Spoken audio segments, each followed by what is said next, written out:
Hello, my name is Lexi Davis. I'm a self-discovery coach, a yoga and meditation instructor, a love enthusiast, and a really playful human being. I serve people through my business, Alive to Enjoy, and this is Heart Snuggles, a holistic wellness podcast where I invite guests to drop into their heart space through authentic conversations and compassionate intentions, all in mini cuddly episodes, hoping that you connect to your truth in the most authentic version of yourself.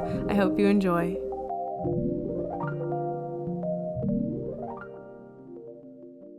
Welcome everyone to Heart Snuggles. Hope you're having a fantastic day. Today I brought a really special guest who is going to teach you a lot that you probably didn't know about. So I'm excited to share. Go ahead and introduce yourself. Hi, I'm Paul Thompson, the Barefoot Podiatrist. I'm a podiatrist, funnily enough.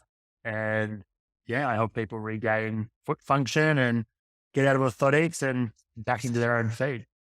Yeah. So how did you get into this work? So I'm a podiatrist. I've been a podiatrist for 15 years or something. Like I finished school, didn't know what I wanted to do, was looking at physiotherapy, looking at being a teacher, like just had no idea what I wanted to do. A friend was a podiatrist who was a few years older than me and said, why don't you try this? You know, it leads into physio if you want to teaching, like after the first couple of years, you can switch out. But, you know, it's pretty cool. So I was like, oh, I'll give it a try.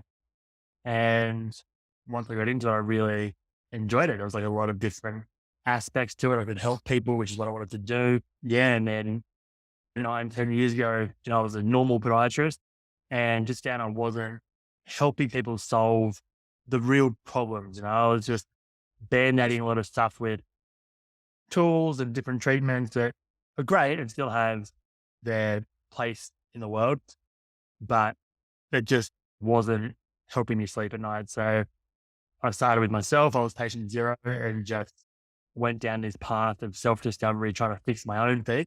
I've been on orthotics and constant foot pain and knee pain, which as a podiatrist isn't a good branding look. Yeah. And I remember I was in Hawaii actually with he was like 2 at the time, my little boy. And sure enough, my foot and knee started jamming up as I was carrying him on the beach. And just like I was barefoot at the time and just thought, wow, like, I always thought it'd be a really active dad, like I surf or snowboard. I was thinking, how am I going to be able to possibly survive another, 8-10 years in this body to then be able to help him, and enjoy those things with him when he's a bit older. So I just went on this crazy man mission of finding out how I can actually fix my knee, my foot. And it just led me down this path of different mentors kept popping up out of the woodwork. It was weird. And that would lead to something else. And before I knew it, I was just exposed to so much stuff around natural movement that just made sense. With my podiatry, biomechanics knowledge, then with all this kind of newfound natural movement, I kind of started blending the two and just realized that I was essentially doing everything, it's not wrong, but not as well as I could have been for the better half of my career. And then, one thing led to another. I started putting things on Instagram just to kind of help people in my clinic learn these movements that I was starting to do. And I was just surprised how many people really wanted to learn how to move better. So it's just kind of gone from there. And here we are today. Oh, love that. And I'm so proud of you for listening to that inner knowing, being like, oh, this isn't fully right, and knowing that there's actually, you can feel better and there's another answer. And I feel like so many of us get stuck in that, like we think this is the rest of our life, like our destiny. And it's kind of hard to keep pushing when you're not seeing results or getting the answers you want. So that's amazing that you're able to do that.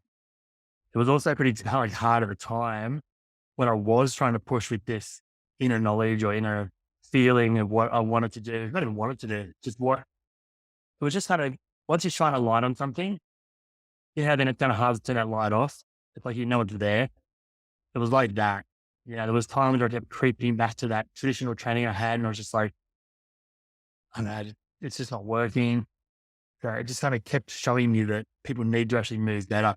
But during that process of like putting things out there and like I had orthotic labs, like big orthotic labs that here ring me, like threatening me to keep quiet or on bad in business. I had fellow podiatrists like giving me a hard time. It was like, I was on the outer and I was like, for a while there, I was like, do I keep pushing this, because this is like at one point, one of the quite high up podiatrists in the association over here was going to have me like looked into, and it was like this whole kind of a bit scary at some point, you know, like just, do I keep pushing with this, or do I just hold back and try to settle back into where I am supposed to be, you know, get back in my box? And it was after a few of those phone calls that people were giving me a hard time, that I just thought, you know what, I'm a no one, like really. And at that stage, I didn't even have a following. Not that I had a huge following now, but like, no, I mean, I was literally a no one. And putting a couple of little things out there was really threatening some people. So I thought, me being a no one, like, this is, you know, really urging some people. There's something in this. I need to keep going with this. So it made me push harder. And I'm glad I did, because now I've started at the uni and actually taught like some of the stuff I do now up there with some of the like graduating students. We have lots of different just wellness events and things, but the big one was like getting called by the uni to kind of go, hey, would you come and, you know, have a chat to our students about this other way of doing things? And I was like, oh, interesting. Like, so after 5 years of giving me hell, you want my help? Classic. So I did. I went up there. It was fun. But yeah, it's not always an easy journey following that, you know, kind of knowing. Yeah, that's really hard, especially when there's that external pressure. And you hear that a lot in the holistic world of those threats. And it's not easy, but I'm super proud of you because I know you've helped so many lives now. And every time I see one of your videos, I'm like, what is he doing? Like, I've never even known that's, you know, like, it's so cool to, like, I've just never seen the things that you're doing. And not that I'm looking at it anywhere else really, but still, it's just really interesting. And then I hear about people with foot problems or knee problems, and there's just so much we don't know or like not educated on unless you're following someone like you or somehow getting those resources. So what are some things I guess your clients come to you for? Generally foot pain in one way or another, knee pain, hip pain, even lower back pain. So some people, I tend to have two types of clients. There's ones that have no idea about, they just got sore feet and have seen something that's drawn them to me, and yeah, but they've got no idea. They're just kind of fresh into the whole foot pain world. Then I've got the people who have bounced around through years of treatment, physiotherapy, chiropractic, like whatever, and have been kind of told the same story over and over again. And then through their own, just trying to find answers online, come across people like myself, other people. That's another type of client that are coming just going like, I've tried everything. You know, my final resort is there another way we can try doing something? And they're fun. They're normally ready. They normally really want to do whatever it takes to get the result, you know, because they've kind of been in pain for a long time. They've been bumped around through different practitioners. Like generally they want to get it done, which is fun. Yeah. It's so nice that you're able to give them that answer they're looking for, just like you're able to give that to yourself, and must be such a great gift. Yeah, look, sometimes I don't have all the answers, but I find like there's a lack of education in the medical world, allied health world, whatever you want to call what I do, sport world. A lot of people end up in doctor's office. They're told they have X condition, might be plantar fasciitis, a neuroma, bunion, whatever it is. And they're told that's the name of it. This is the treatment you need. See you later. And then it works. If it doesn't, or then maybe you need the next level of treatment, therapy, surgery, or whatever. A lot of people that I see, especially the ones that bounce around, have no idea why it's even happening. So what I try and give people is not always the answer to how to fix it, although I try very hard to do that. I really try to sit down and break down with that person biomechanically, like what it is they're doing that's causing that pain or dysfunction. And then they can go, oh, right, I'm not like my foot's sore, but it's not my foot. Right, it's that, like people have always said I've got that weird kind of hip that I walk funny with that hip or whatever it is, or that I land hard on my heel or whatever. It might not be the foot. It might be something further upstream or just a pattern that they've developed because of a job they've got where they twist a certain way all day, every day. And it's like, to go the other way, that hip doesn't want to go that way.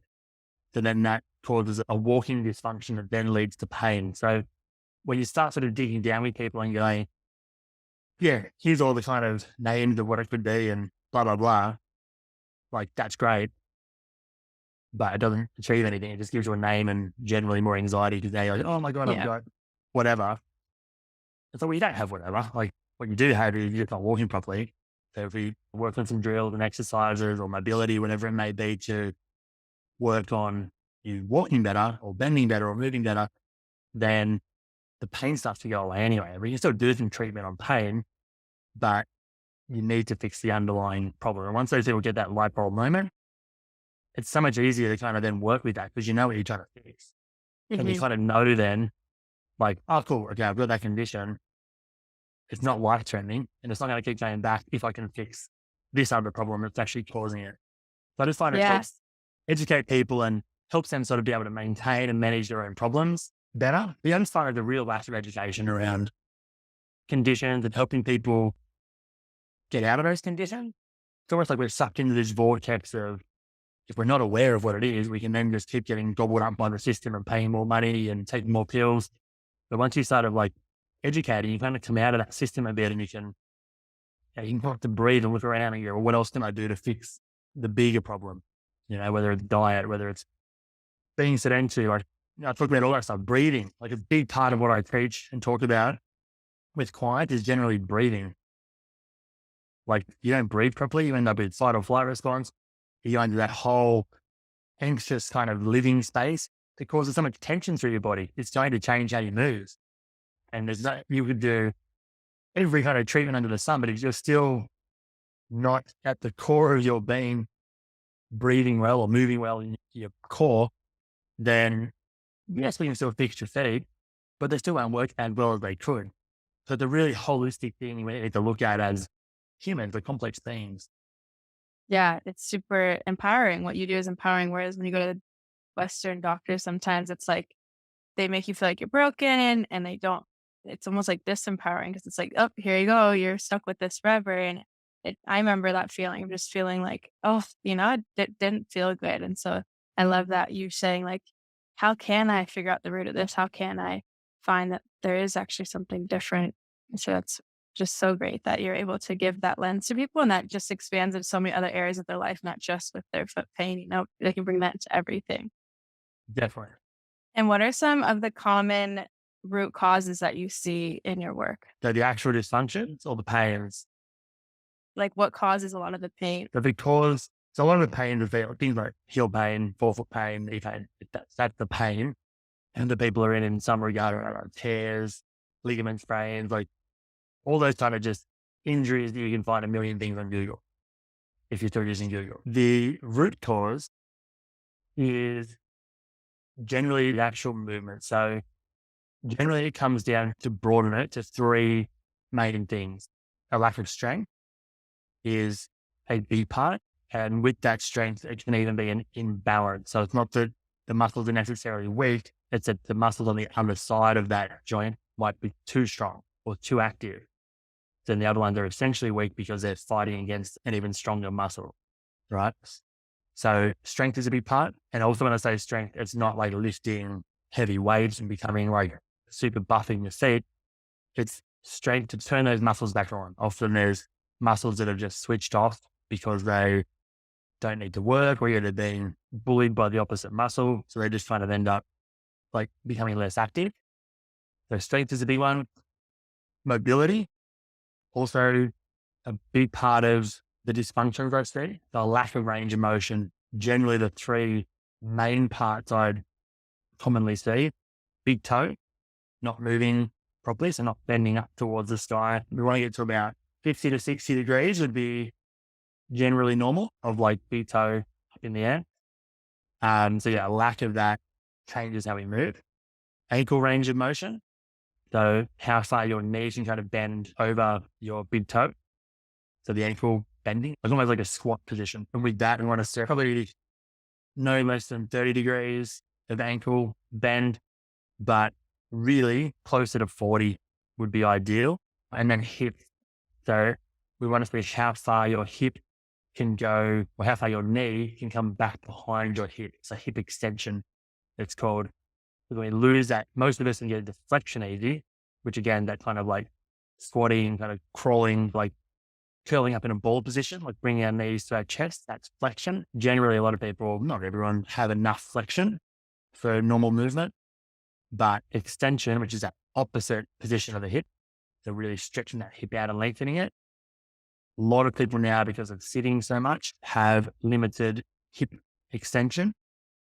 That changes so many things with gait. Changes our back position, our knee position, can turn our glutes off, which is a big driving force for our seat. So they're kind of the 3 areas with mobility that you'd want to check. And the final one, which is like the key to the whole puzzle, is motor control. It's how your brain, like you might have a strong hand, you get enough flexion, but if your brain doesn't know how to actually control that movement, it's still useless. And control is then turning the muscles on, off at the right time in the right sequence. Otherwise, often there'll be like heaps of strength and mobility, overactive muscles, and it's like the hand gripping, or foot, but in this case, like the hand gripping, and then you can't let it go. So you've got no motor control over that. Heaps of strength, heaps of mobility and range, it's fine. But now I can't actually use my hand functionally because it just keeps wanting to lock. I have to sort of peel it open, and that's not really a functional hand. The foot, the whole lower limb is the same. If we don't have control over the foot muscles, when the calves turn on and off, when the quads and hamstrings turn on and off, glutes, hip flexors, core, if they're not all kind of just lighting up and turning back off when they need to, then our gait becomes dysfunctional and we generally end up in pain. So a big part of what I do, mobility and strength is easy. I mean, it's hard work, you put time and effort in, but essentially it's pretty easy. Motor control, that takes drills, time, and that understanding of what you're trying to do. So teach that brain how to turn things on and off, and do that with other parts of your body moving. You know, walking is it's one of the most functional things we do. Like every day for most of us, we are walking in some way or another, to the fridge, to the car, to work, whatever. We walk way more than we do train. You know, if you're going to the gym or whatever, like that's great. That's good for fitness, but you're still walking a lot in between. And even in the gym, you're walking to bits and pieces, or if you're training for sport, or you're walking around. If we're not walking properly, that sets up bad habits for other movements.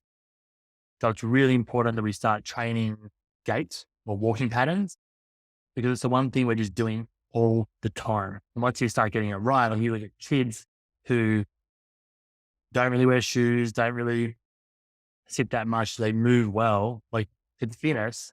Innately, we're born with good movement. Again, for the most of us, we learn how to it's instinctive. We walk really well, kids move well, but then it's through external inputs, sitting, shoes, bad foods, inflammatory foods can change joints and muscle activity, heaps of other things that start to change how we then move, and it becomes habits, which is a real shame because we're born so perfectly, and then we kind of really adopt these bad habits due to the society we live in, which is fine. Like it's a great society, love it, but there are lots of things that we now have to do that aren't natural. So I think it's really important that we look at some of the functional movement, almost like vitamins, like we're kind of lacking some of these natural movements. So we need some natural movement pills, which are exercise. Just to kind of top up what we're not getting in the world now, to get that body moving well. So then when we are walking around through the day, we're moving better, we're protecting our body, protecting joints, and just moving more efficiently. I remember a mentor of mine once said, I was with him, he's like, "Is walking good exercise?" I was like, "Yeah, sure." He's like, "No, walking should be the worst way of exercise. As a human being, it should be the worst way to lose weight, the worst way to do cardio, because as humans, if we're moving well, it is one of the most efficient movements we should be doing. Like we should be able to walk. You think of tribal people, they would walk for like ages, just nomadic. Like it's not meant to be hard work. It's that efficient. Our body is like a really efficient thing when moving well. it's now really good exercise, walking, because we move terribly and it's hard work. That's It's good fascinating. for fitness now, it's great, but it's why we see a lot of joint issues or knee replacements, hip replacements, because we just move terribly. And a lot of that's thanks to shoes. Yeah, I want to ask you about that, but really quick, will you explain gait? Gait is how we walk, Oh, the pattern of how we walk. So if you're doing a gait analysis, it's watching how someone walks or runs and then assessing, like, are they landing too hard on the outside of their foot or inside? Are they rolling in, like pronating, supinating? Where are they like toeing off? What's the hip doing? So that whole connection of how the pattern of how you walk is called your gait. Hey, babes, you know I'm all about holistic health, and sometimes that means fixing your physical body from within.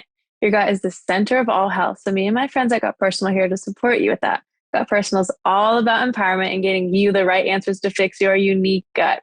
I love that they have a personalized quiz so you get the supplements that are meant for you. I'm obsessed with Miracle Worker Magnesium. I take it every day, and I know you'll love it too.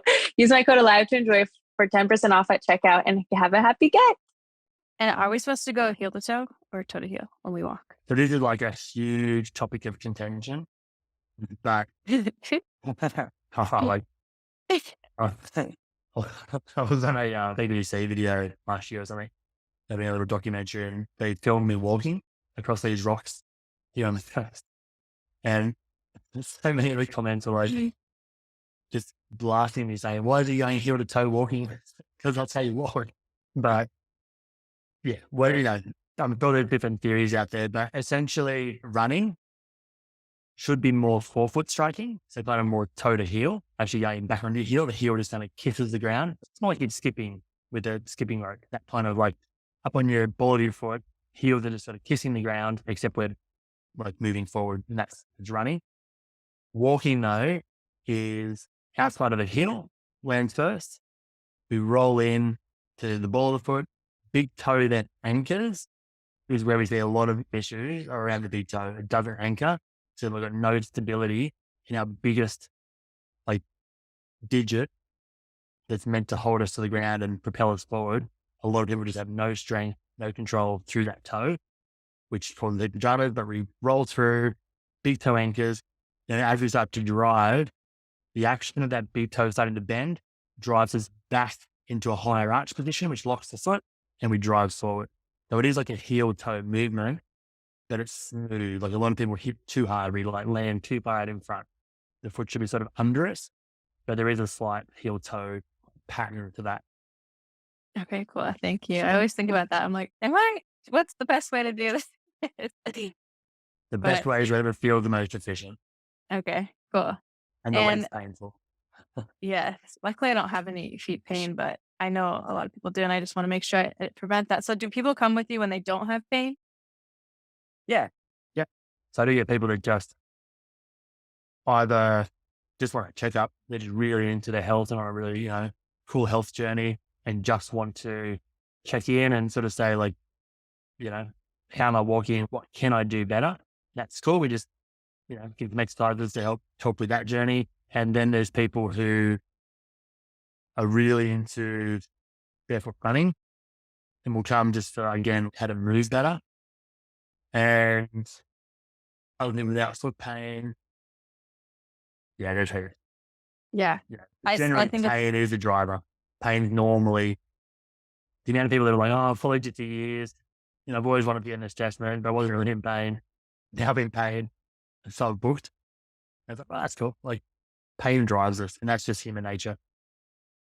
yeah, it's something I've been practicing. Like when I was in Australia, I worked for a chiro and I never knew about it before. And I didn't have pain, but like it's so good to go when you're feeling good because it just elevates that even more. And same with like this, like I'm so curious about my foot now. Like I know I'm not perfect with my feet. So it is still good to, if you're curious, like check it out before there's something wrong because then you can prevent it. And I think prevention is something that we do not put enough focus on in our society. But I do want you to talk about barefoot and shoes really quick. If you would. Shoes, yeah. So look, I know I you're guess big on those. yeah, well, it's just like, I'm big on movement. Like it does come down to like, if you can move well, then the shoes aren't as big a problem. But unfortunately, footwear at some point has taken on the form that it is today, and it's changing how we move, and it's changing the structure of our feet. So the main features that we want to avoid in shoes are heel raise, right? So most practitioners will tell you that you need less than 2 centimeters. So it's probably like an inch, I guess, of heel in the shoe. Like an inch of heel is huge. But that's kind of what they say is normal. If you have less than that, you're fine. I find anything over like 0 is too much. It starts to change the structure of our foot. It changes right up to our knees, hips, and lower back.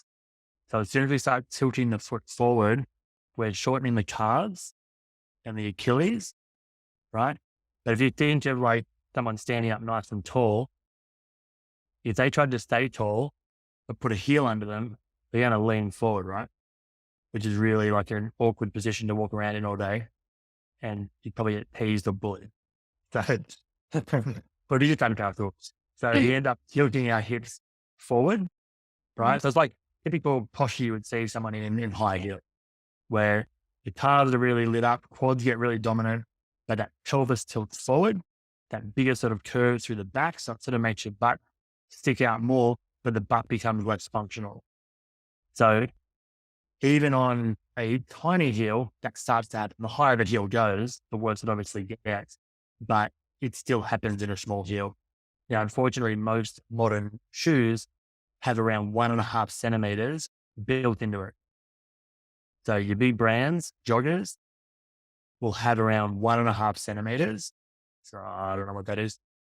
Okay. Maybe half an inch, say, they're around 1.5 centimeters built into it without you knowing. You do all the cushioning and stuff.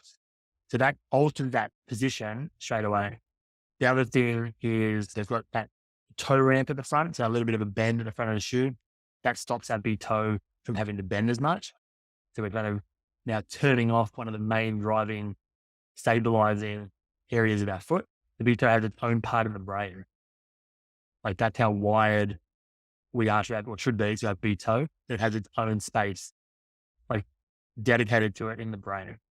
Wow. And yet we're putting shoes on that block that from moving and giving speed back to the brain. Widest part of the foot, where we measure shoes from. Ball of the foot, we're measuring shoes, that's where the width is. Widest part of the foot should be the toe. So you look at a toddler who, again, hasn't really worn shoes. They've got these really wide, like splayed out toes, which is balance, right? If you're going to do a handstand or push-ups, do you have your hand closed or open? Like, you have to open them, right? You have more balance, stability. That helps turn your shoulder muscles on. The feet are the same. The wider and splayed out our feet are, the more the muscles can actually activate and more balance we have. It gives us more real estate on the ground to balance on. But yeah, shoes, the widest parts of the foot, then they taper in, pull our toes in, which shuts off blood flow. Research recently showing that it reduces blood flow to our feet. But from a balance point of view, it shuts everything down. So we're essentially shutting down that one part of the end of our legs between the ground and us that gives all the feedback to the brain. We shut all that off and don't give it any input, and then wonder why we get beat up with injuries through our life. So yeah, they're the couple of main features. There's a whole lot more I could talk for an hour. I think you've probably seen me do it before. And I won't go down that rabbit hole, but they're kind of the main features. So you want to start reducing that drop in the heel, but slowly, because if you've been in a heel, even if it's a jogger for a long period of time, coming down out of that can also cause dramas if you do it too fast. Some of the tissue needs to slowly lengthen, start painting those patterns to move better on that lower heel. But a big one is getting those toes to be able to spread out more. And that's looking to those shoes that have the wide toe box, or the actual toe part of the toe box needs to be wider so the big toe can stay straight. Is a huge game changer in starting to rehabilitate your feet. So good. It's so simple. People can definitely look out for that. Yeah. But even just like typically it's free to take your shoes off and just walk around in the garden get some input. And you can do that for a minute. If your feet are really sensitive, you've been in shoes forever, maybe you wear high heels for work, so you're in the corporate land of like coming down out of that's really, really just might seem impossible, right? Sit outside on a chair with your feet on the ground, barefoot for a minute. The next day you're over 2 minutes. Then you're standing for 5 minutes. Then you're walking around the garden for 5 minutes. Like, it doesn't have to be an overnight fix. You got to think of how long you've been on your previous journey. It might be 30, 40 years for some people in, not so good footwear or high-heeled footwear or tight, jammed up footwear. So you've got to then be, it's going to take time to undo all that. And that's okay. So putting the ego aside, letting that take its course, but you'll find the more you start letting your feet contact the ground, switching muscles on, it's a really nice feeling to get back in touch, like with the earth. There's a whole grounding experience. There's like from a movement point of view. And the reason I say grass, textures are really good, right? It's like if you wore gloves all day, every day, you can imagine if you took those off and touched things, it'd be really kind of sensitive. You'd be it'd be kind of numbish because you haven't really used them that much, or it'd be hypersensitive, which some people with feet aren't. Or touch things like, it's like, just feels yuck and sort of painful to touch, natural surfaces. So we need to kind of get lots of input and lots of textures so that our brain starts registering that there's more than just one surface. Because at the moment your brain might go, I only know 2 surfaces. It's the shoes that I live in and the carpet at home or the tiles at home. That's all my brain knows. And it's like, that's all it thinks it needs to know. When you start introducing other things, it's like, it starts wigging it out.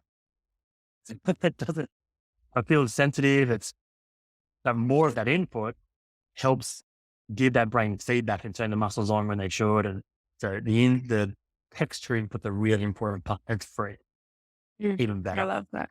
Yeah. You walk around. I miss Australia because I feel like a lot of people walk barefoot there, and I could like walk barefoot more. I still do here, but I Well, it's remember warm here. Yes. It is warmer here. It's like we do have a lot of beaches. I think people do tend to. Well, no, we tend to wear a lot more like flip flops, really, like which aren't good either. So there are more people going barefoot, but Why aren't flip flops good? Because those are flat at least. they're flat. You can widen your toes in them, but the reason they are called flip flops is just as you walk, they flip flop. But that flipping motion that hits the back of your heel as you walk, it's because you're gripping with your toes. So the way we teach them on is gripping with your toes. Otherwise, we call them the folders here, flip flops, would fall off. So over time, that gripping starts to really tighten up all that fascia and muscles in your arch. So more chance of that heel pain, plantar fasciitis type pain, but more of that like hematoe, like curly type grips, like the toes don't then flatten back out. They're just so used to being gripped and overactive in that position, which it can cause shin splints and all sorts of things. So if you put a strap around the back of the flip flop, then a lot of the barefoot sandals will still be like that flip flop look where it gets in your toes or somebody across the, top of the toe, the foot. The main thing with them is they have a strap around the back of the heel, which as soon as that goes around your heel, it then fastens that to the sandal and your toes can now flatten out and actually walk as if you're barefoot because you're not trying to keep it on. So putting something around the back, fine, but an actual like Aussie flip flop that 99%, I think when we're bored, I'm pretty sure we're issued at least 5 pairs. Everyone wears them here. It's not, I'm quite used to it for years, but I lived in it. If I was going to work, that's what I wore. Yeah. So I thought the transition to barefoot was going to be easy. Turned out they weren't barefoot, far from it. So there was still some stuff I had to do to try and, get my toes to actually like relax when I was walking again. They just wanted to like a monkey just gripping through life. But yeah, so that's why they're not barefoot. Okay. Thank you. And that reminds me to like cue that because I teach yoga and I notice too, like when I'm trying to balance, I grip super tight and it's like I need to relax and remind my students to relax as well because That's a great time to practice that because it's so easy to want to grip. So a lot of people, that's how we balance. Like you put people on, single legs in yoga, for instance, a lot of people are going to be just gripping and hanging on for dear life. So there's balance and there's balance. Like walking and walking and walking. Like if you're balancing and gripping, then often you're just really over engaged. You can still balance. So I see people coming in here that have heaps of dysfunction. They balance really well, but not with the right sequence. So yeah, like lengthening those toes, big toe to engage, activating the arc before you balance, then come up into balance. So much better. You get more glute activation. It's just a much, like, there's things like that, right? You can be teaching in yoga essentially these patterns of balancing better with better form while still doing the activity you're there to do. So it's like you're getting fitness and joy and love and things from yoga, but you can also be training these movement patterns that helping you balance better and more efficiently. But yeah, long toes, activated arc, big toe engaged, game changer. Okay, I'm ingraining that in my And I'd love to just know if there's one exercise that if someone could do every day, like I know you do like the lift the toe things, like what's one exercise that'd be really helpful for people to do with their feet besides grounding? I reckon besides the grounding. Yeah. Yeah, so grounding would be one. If you're just starting out, toe yoga is really good, right? Especially if you're in yoga class, so then it kind of makes sense. And that's the one where you lift the big toe, little toes stay down on the ground, and then switch over so the big toe goes down into the ground, little toes go up in the air. So we're just trying to like start separating those parts of the brain where we can actually activate the big toe in isolation without just gripping everything. We can start driving that big toe with better function and turning it off when we need to and have the little toes engaged but long. Great one to start getting the awareness and muscle activation back into the foot. And then the other one would be short foot, which is where we start. If you look on Instagram or Google, like if you look up short foot, there's heaps of stuff on short foot now. It's an old exercise. It's been around for years, but it's essentially putting your foot flat on the ground, ball of the foot on the ground, toes are nice and long. You get the heel on the ground, and then we're trying to lift the arch and squeeze the arch. We're shortening the foot or shortening the ball of the foot back towards the heel and turning on the muscles down the inside of the arch. Another great one to start working on balance and getting those muscles in the feet to start re-engaging again. So those are the two that I'd start playing around with. And then if you're more advanced than that, then yeah, jump on Instagram or like page of exercises. You can look at them there and play around with stuff. Amazing. And if someone, actually, I forgot to ask you this at the beginning, the question of the podcast. I'm going to ask you now. What was the last random act of kindness someone did for you? Oh, I get a lot of people giving me really nice things. We'll be talking about stuff. I was talking about woodworking the other day, and next minute, this guy comes back in with a bag full of like old wood that he used to woodwork with to give to my kids. My kids have been just playing with some woodworking. That was lovely. And then the other day, we were just talking about how I want to start living more, the movement stuff I try and live natural, but I really want to start getting into more gardening and sustainable living and someone literally brought me in a bunch of like seeded veggies to start planting just because, and gave me a whole rundown of what to do. Right? So yeah, I get a lot of people there's a lot of kind people out there. That's so good. I love that. Thank you for sharing. And then the last question I asked of the podcast is if someone's struggling, what would you let them know? If someone's struggling with pain, you mean? Whatever it might be. But yeah, we can go from the pain lens. We can go, yeah. Struggling, that's a very... It is abroad. I know. If someone's struggling, I think remember you're not alone is the big thing, regardless of what you're struggling with. You're never alone. And that goes to all aspects of life. I just had a 3-hour conversation with a friend last night who's just there and struggling with the world that is right now. And we just chatted for like 3 hours about nothing, just about that. So there's people, there's always someone to reach out to help with whatever it is you're struggling with. If it's foot stuff you're struggling with, then same thing. There's lots of free kind of things out there to just dip your toes in the water and try some things on Instagram, YouTube, Facebook. There's, and not just me, there's lots of people, a lot more people putting things out there now around foot health.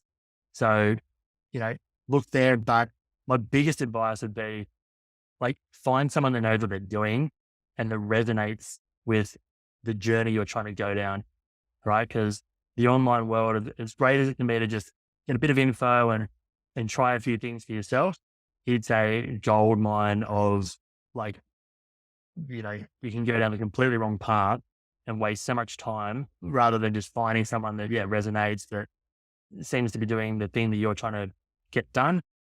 And it's just worth getting that experience from someone to guide you through even the first little bit of some of these journeys. And again, I find that's not even just that's just life. There's always mentors and guides out there that have been there and done it. And as much as you can try yourself, we normally just get lost and buried in a deeper hole rather than just finding that person that can shine that light on things for us and educate us on those dark spots we can't see.